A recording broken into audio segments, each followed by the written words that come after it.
अष्ट प्राण है, अगर कहीं मुझसे दूर चले गए क्योंकि मैंने कभी बहुत घृणा करी थी, मुझसे दूर चले गए क्योंकि मैंने कभी बहुत दुख अपने भीतर पैदा किया था, वो मुझसे दूर चले गए क्योंकि मैं कभी भयभीत हुआ था बहुत ज्यादा। वो सब मेरे प्राण वापस मुझ में प्रवाहित हो, मेरी आत्मा की फ्रैगमेंट्स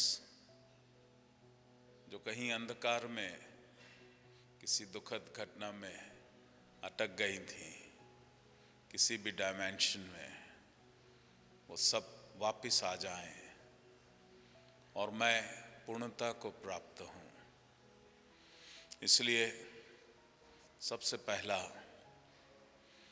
हम लोग को सुबह प्राण क्रियाएं करनी है, उसके पश्चात हमको शिव योग ध्यान ये करना है। याद रखो, शिव योग कहता है कि 3 चीजें जरूर करना है अपने जीवन में,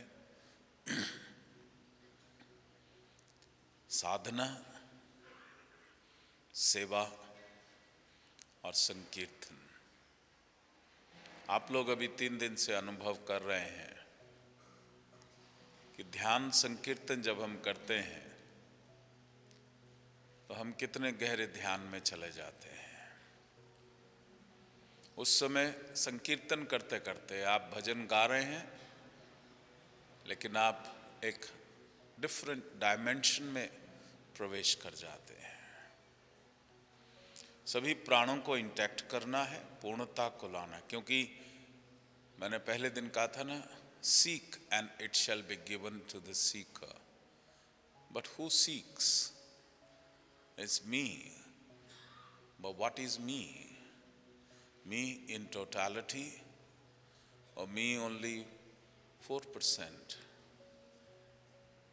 And 96% of me, which I am not aware, is seeking something different. जो मेरा बाकी भाग है वो तो कुछ और चाह रहा है, क्योंकि उसमें कोई और मैप, कोई और माइंड मैपिंग मैंने कर रखी है, इसलिए वो नहीं मिलता। और जब मैं पूर्णता को प्राप्त हो जाता हूँ, उस समय मैं जो भी इच्छा करता हूँ, प्रकृति हमेशा तैयार है हमको देने के लिए।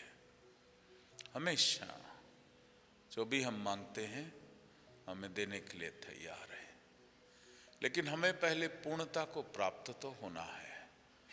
जब मैं पूर्ण हो जाऊंगा, उस समय मैं जो भी मांगूंगा उसी समय वो फलीभूत होगा। It will materialize into the physical reality. इसलिए पूर्णता को प्राप्त करने की प्रतिदिन चेष्टा करनी है। अधूरे रह के अधूरा जीवन नहीं जीना। अगर जीवन अधूरा होगा तो बैठे बैठे सब कुछ होते सोते भी दुख की फीलिंग पैदा होगी।